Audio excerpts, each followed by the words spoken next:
there, I'm Erin from nomorechrones.com. Today I wanted to show you how I make cheese lace crackers.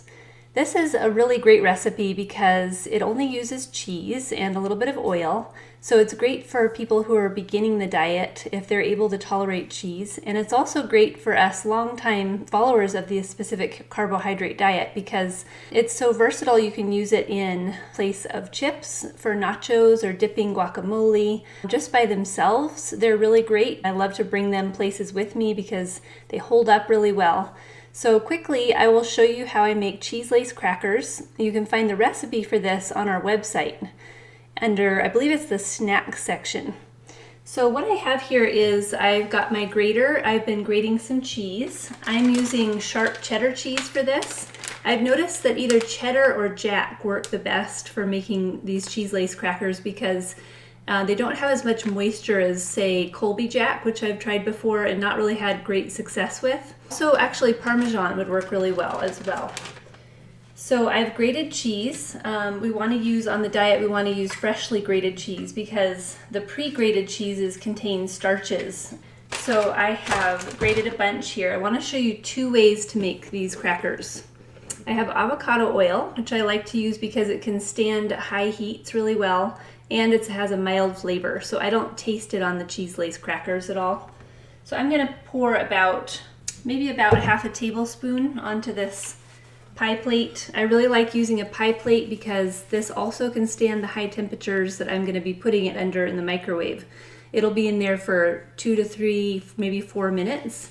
So because this goes in the oven really well, this will work well in the microwave too. So I'm spreading this oil around with a Kleenex here. And I'm going to sprinkle enough cheese to cover the bottom but still be able to see a little bit of the glass through the cheese. And I'm going to spread it evenly around so it cooks evenly. So you can see here about how much I have. And I'm going to put it in the microwave for, let's try 3 minutes, and we'll see if when we take it out whether it's runny or not. Okay, so the timer just rang on the microwave, so I'm going to check it and make sure it's fully cooked at this point. I use a hot pad because it is really hot. Okay, it looks like there's a little bit in the middle that's kind of runny. I don't know if you can see right here. It doesn't look fully cooked. When it's fully cooked, you won't see any runny cheese. And if it's not fully cooked, you can just put it back in for maybe like half a minute to a minute. Okay, this is definitely ready now, so I'm going to take a paper towel or two. And this is an important part to getting the cheese lace to be crunchy. You want to take a paper towel and soak off the fat. So I kind of just lean it down, let the fat gather, and soak it up with a paper towel. You want to be careful not to burn your hand. It can be hot at this point. And once it's done, take a knife and get it off onto a plate to cool.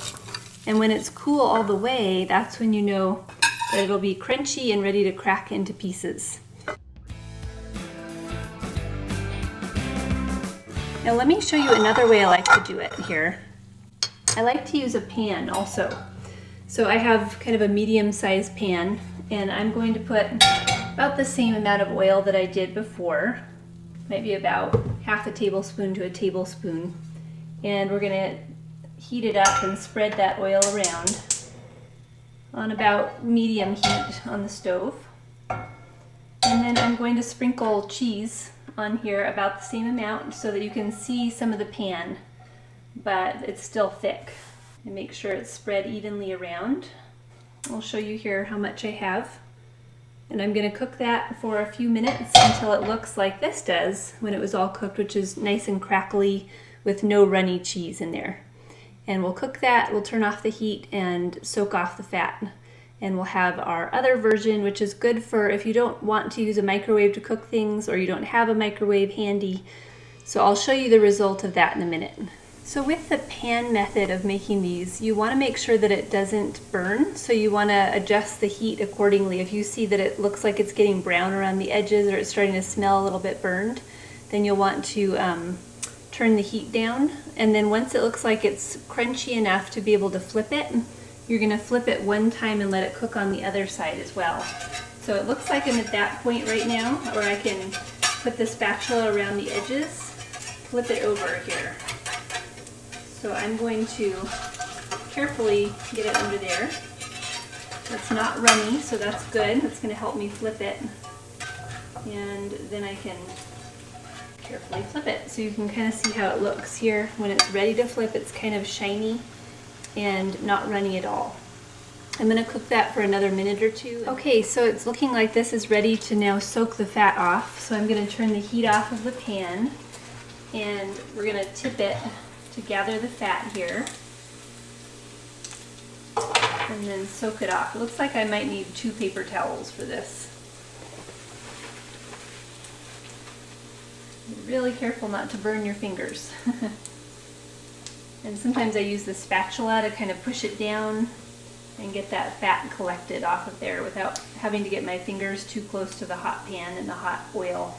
So once that's all done, we can put this on this plate. This is now cool from the microwave, so I'm going to move that, and we'll use the plate to cool off the one from the stove.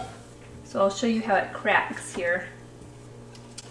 I like to crack it in half and then into little triangles if I can manage that. Great for dipping and ready to go. So our cheese lace pile is coming along nicely, looking kind of like chips.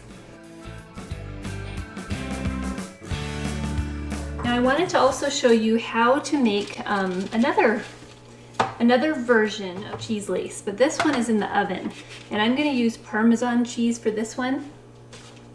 I have a block that I got at Sprouts. It's fresh Parmesan cheese, and I'm cutting some slices, and I'm going to cut them into squares. You can see about how thin I'm cutting them.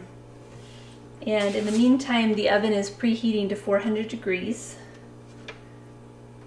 And I'm just going to fill up a couple cookie sheets with this. Okay, so my oven just heated up to 400 degrees. So I'm going to put these 2 sheets of Parmesan squares into the oven. And we're going to try cooking them for between 5 and 10 minutes. I'm going to check them pretty often and make sure they're not burning. And we'll see how they turn out here.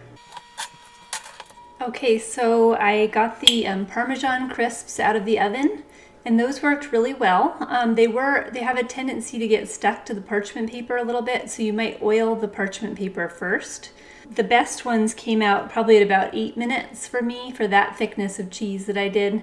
If you cut it a little bit thinner, you'd want less time. So tasting all of these, I would say that the microwave ones came out the best, and the other ones in the pan are really good, but they can have a tendency to taste a little bit overcooked or a little bit burned if you're not careful. So you have to watch it with that one. And then these ones, you want to just catch them at the right time before they start sticking to the parchment. So I remember actually having salad with these as a crouton on top. One time at work, the catering company did that, and it was so yummy. So these would be great as a crouton for salads as well. So find your favorite way to use them and enjoy.